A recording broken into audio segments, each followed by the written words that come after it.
సంకటహర చతుర్థి విశిష్టత మరియు విశేష వివరాలు. పరిచయం. సంకటహర చతుర్థి అనేది ప్రతి నెలా వచ్చే ఒక పవిత్రమైన రోజు.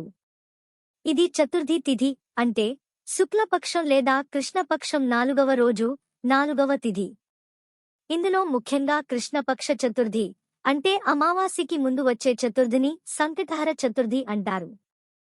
ఈ రోజు వినాయకుడిని ఆరాధిస్తే జీవితంలోని అన్ని సంకటాలు, అవాంతరాలు, కష్టాలు తొలగిపోతాయని విశ్వాసం ఉంది.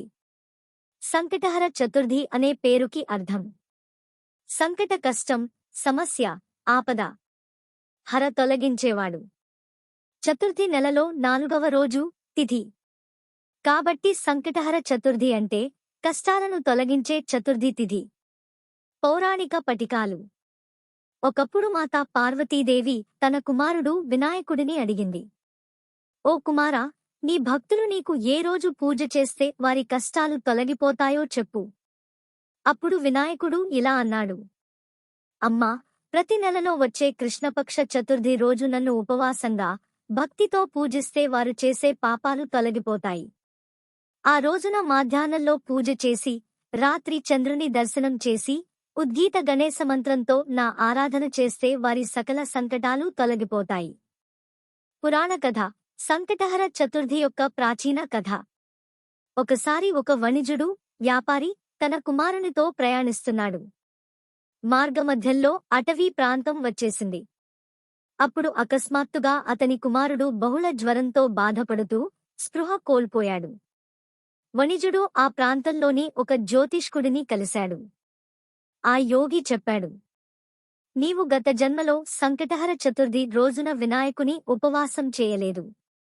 అందువల్ల నీ కుమారుడికి ఈ పాపఫలం వచ్చింది. తదనంతరం వణిజుడు ఆ మాసం చతుర్థి నాడు ఉపవాసం చేసి పూజా విధానాన్ని పూర్తిగా పాటించాడు. అప్పటినుంచి అతని కుమారుడు కోలుకుని ఆరోగ్యవంతుడయ్యాడు. అప్పటినుండి సంకటహర చతుర్థి విశిష్టత పాప ప్రపంచానికి తెలిసింది. పూజా విధానం వివరంగా. ఉపవాసం ఉదయం నుండి రాత్రి చంద్రదర్శనం వరకు. ప్రాతఃస్నానం చేసి శుద్ధిగా ఉండాలి. గణపతి మంత్రాలు చదవాలి. ఓం గం గణపతయే నమః, గణేశ అష్టోత్తర శతనామావళి. మధ్యాహ్నం పూజ, పుష్పాలు, ధూపం, దీపం, నైవేద్యం, పలహారం, కుదుములు, కొబ్బరి. రాత్రి చంద్రుడు కనిపించిన తరువాత చంద్రదర్శనం చేసి నీళ్లతో అర్ఘ్యం ఇవ్వాలి. అప్పుడు భోజనం చేయాలి. సంకటహర చతుర్థి యొక్క ఫలితాలు. ఇంటి సమస్యలు తొలగిపోతాయి. ఉద్యోగ సమస్యలు, కోర్టు కేసులు తొలగుతాయి. ఆర్థిక సంక్షోభం తగ్గుతుంది. సంతానయోగం లేని వారికి పుణ్యఫలితంగా సంతానం లభిస్తుంది. విద్యార్థులకు మేధాశక్తి పెరుగుతుంది.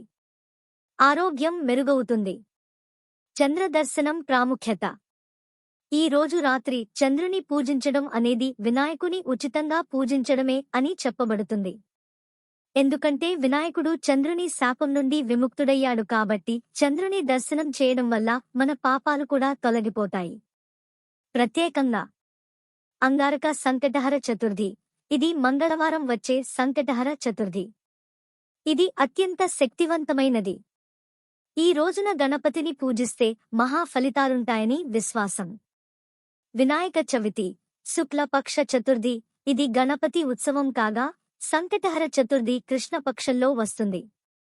సంవత్సరంలో ముఖ్యమైన చతుర్థులు. జనవరిలో వచ్చే సంకటహర చతుర్థి సంవత్సరపు మొదటి పుణ్యదినం. మాఘమాసం చతుర్థి. మంత్రాలు జపిస్తే శక్తి పెరుగుతుంది. భాద్రపద మాసం చతుర్థి. వినాయక చవితికి దగ్గరగా ఉండే రోజులు. కార్తీక మాసం చతుర్థి.